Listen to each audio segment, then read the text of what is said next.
reasons why you think Shakespeare's had the most influence today? Okay, well, I think if you look, there are two influential writers. One of them is Geoffrey Chaucer, and the second one is William Shakespeare. Geoffrey Chaucer wrote during the medieval period in literature, and what he found is that in terms of English, there were not enough English words in our language to really portray what he wanted to say, so he borrowed words from other languages. And we have some expressions in our language today, like being stabbed in the back or third time's a charm, and that comes from Chaucer. But what happened with William Shakespeare, when he began to write, he had the same problem, but he was only fluent in one language, and so what he did is he tried to make the English language better.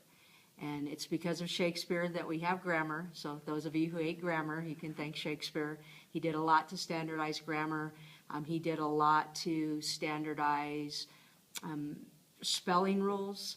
And he made up words if there were words that they didn't fit what he really wanted to say. So we have words like in my mind's eye or give me some elbow room. Those are all expressions that came from Shakespeare. Critics disagree, but it's in the thousands in terms of words that he added to our English language.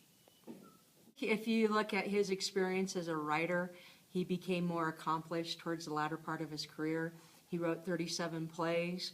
About 2/3 of the way through his career, he wrote Hamlet. It's his longest play. It's about 4.5 hours in performance, and it's probably his most well-known tragedy. I think the second most well-known tragedy is Macbeth, and those are pretty much the two plays that are taught, universally, I think, at the senior level because of just the quality of writing that they have. What is your favorite poem or play, and why? It's obviously Hamlet. I've been privileged to see it in performance, and when I teach it to the seniors, they just fall in love with it because it's something that was written 500-600 years ago, and all the themes and everything are very, very current, and the kids can relate to it. And I've had the most success teaching that play just because of students' reaction to it. So Hamlet's my favorite.